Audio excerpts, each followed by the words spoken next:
In today's political climate, where the concept of national identity is fiercely contested, Nigel Farage's declaration that his party is out and proud as English is nothing short of a bold political statement that encapsulates the growing resentment against the political establishment's reluctance to embrace patriotism.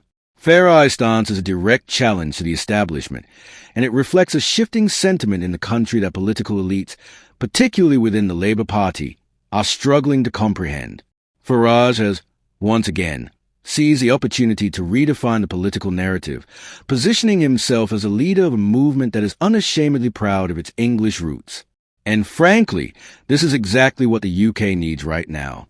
The Prime Minister's recent remarks at the Downing Street reception, where he promised a fight for the flag against those who seek to divide the country, missed the mark. His rhetoric, which focused on condemning the violence during the Southport riots, was a transparent attempt to hijack the narrative of patriotism and use it as a political weapon against both the Labour Party and the growing tide of populist movements like Reform UK. The Prime Minister's comments about defending the flag were delivered in a hollow and dismissive way, suggesting that patriotism can only be represented by a select few who adhere to a specific political agenda. This is precisely the kind of shallow, divisive rhetoric that Farage has rightly criticized. Farage claimed that the Labour Party's obsession with the so-called far-right clouds edge judgment is not only accurate but highlights the uncomfortable truth. The left has become increasingly hostile to any expression of national pride that doesn't conform to their own, often contradictory, definitions of what it means to be English. It's clear that Farage's political vision, as articulated by Reform UK, represents a direct and unapologetic challenge to the status quo. His party's refusal to shy away from discussions of English identity and patriotism resonates with many working-class voters who feel alienated by the political class. This is precisely the demographic that Farage has always understood and championed. The establishment, with its obsession over identity politics and an increasingly fragmented vision of the nation, has failed to speak to these voters. Farage, on the other hand, has tapped into a powerful and growing sense of disenfranchisement.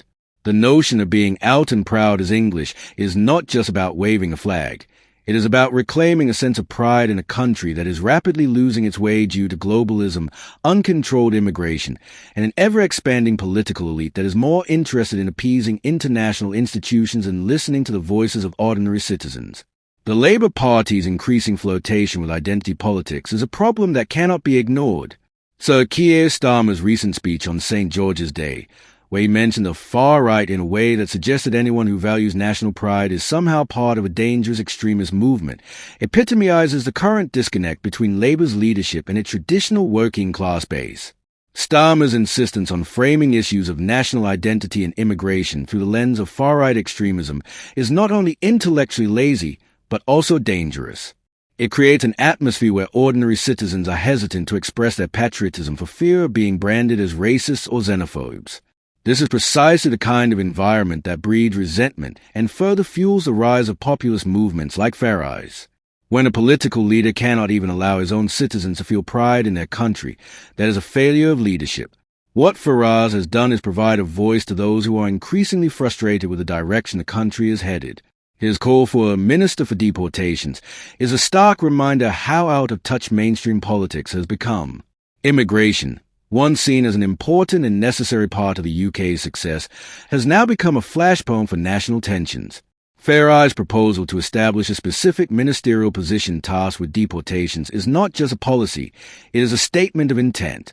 It signals to the public that their concerns about the future of their communities, about the strain on public services, and about the erosion of cultural identity will be taken seriously.